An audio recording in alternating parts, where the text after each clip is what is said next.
The People's Anti-Corruption Movement has started the Indigenous Land Rights Campaign in Tatana yesterday. And while on this matter, I want to acknowledge the passing of an iconic political leader in this country, the late Julius Chen, who was served as a very long-term politician, has held the office of the Prime Minister twice in his career in politics, and had passed on as the governor of New Ireland. Now, well, with my recollection of Sir Julius, when I tried to move the amendments, the Condor amendments, as a private members bill, and I sent out letters and notices to all the governors. One of the governors at that time in 2009 was Sir Julius. So I had approached him, and he had a bit of time with me in the office, and he was also introducing some amendments to the Mining Act of 1992, and I told him that he had to forego that because we had already instituted a private members bill to restore the ownership of all land and natural resources in the indigenous traditional landowners.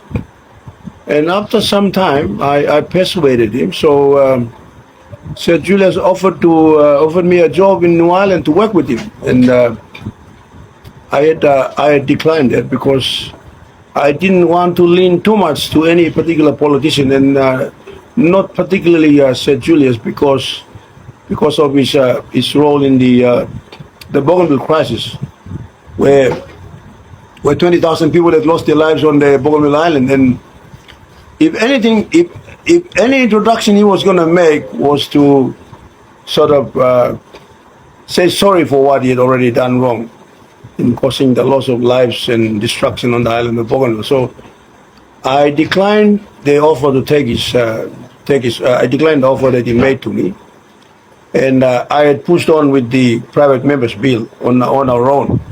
But we did not get much support, although from time to time he did rally behind us through his son Byron Chen, who was member from Namatanai.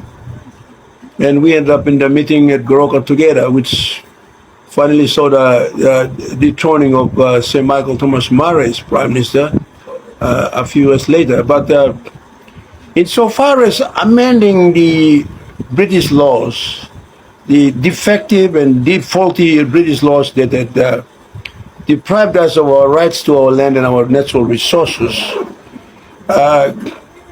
there wasn't much support from any of the politicians, including the late Sir Julius Chen, the governor from Morobe, who was a lawyer, Governor Lutawenge, and also Governor Paul Spock of NCD, and most of these lawyers who were on the floor of Parliament. So you could see that the status quo was that most of our politicians were either bought by big multinational corporations, or they were kept at bay as mere puppets to these investors.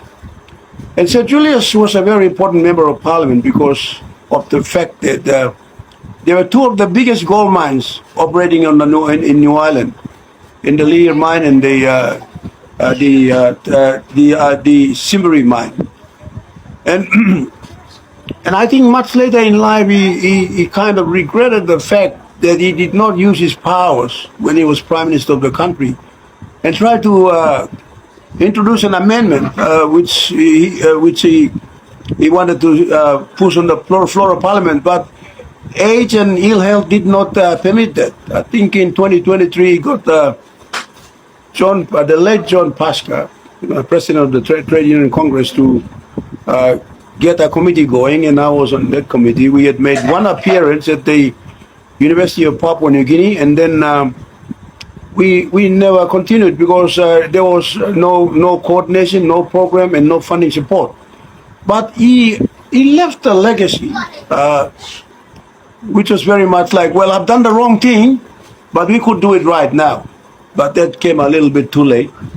and we sympathize. Well, I pass my condolence to Lady Stella Chen and the children for the loss of their father, an iconic figure in this country, and he was actually talking about introducing an amendment on the floor of Parliament with, I think, Dr. John Quimberry, a lawyer, was handling that.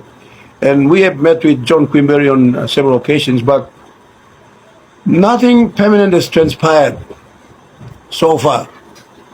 Anyway, we acknowledge his contribution to what we are trying to do in restoring land and resource ownership rights back to the natives of this country. And I think the biggest scam ever that the British had brought into our country, the British and the Germans, but we've not seen the German side of the law. We are only using the British laws, and I think the biggest scam or the biggest trickery they applied was to introduce the resource ownership laws, like the Mining Act of 1992, and then it was a subsequent. But I mean, those laws basically gave or awarded ownership of land and resources to the state and not the people, and that was the biggest theft or fraud that we are trying to uncover. And yesterday we kicked off the Indigenous land rights meeting at Tatana, which did not go according to plan because the person who had the key to the community hall had disappeared on the time that we were supposed to hold the meeting. But we had discussed with the landowners and the villagers there, and we have postponed that meeting to next Saturday, 8th of February. But to the other villages along the Motu, Koita, and Koyari villages along inside the National Capital District, we will be going daily to meet them and talk with them to get their concurrence, get them to register as landowners.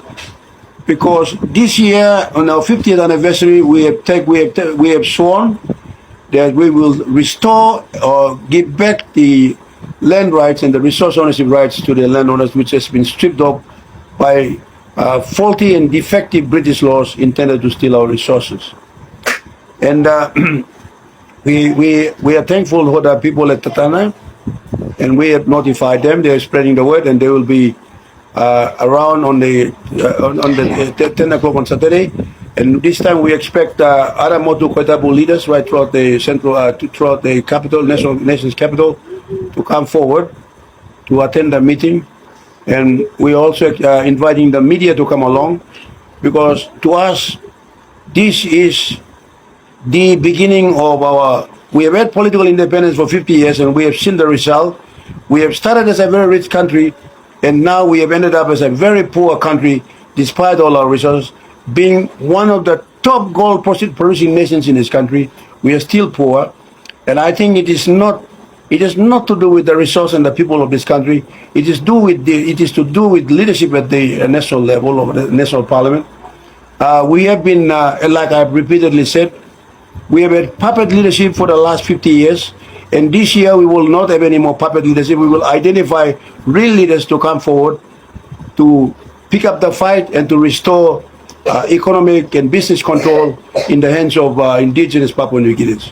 This is not to say that we do not welcome foreign investment. We welcome foreign investment, but on our terms and conditions, and that is the way to go. And I'd like to thank all you viewers and listeners, wherever you are in this country. We're going to push for the restoration of the land and resource ownership to be restored back to the landowners of this country. You are watching John Endemongo Kua, President of the People's Anti-Corruption, and we have set the November 3rd to 7th as the date for the national conference. Thank you for watching me today, and I will join you sooner on my next broadcast, live stream broadcast. Thank you.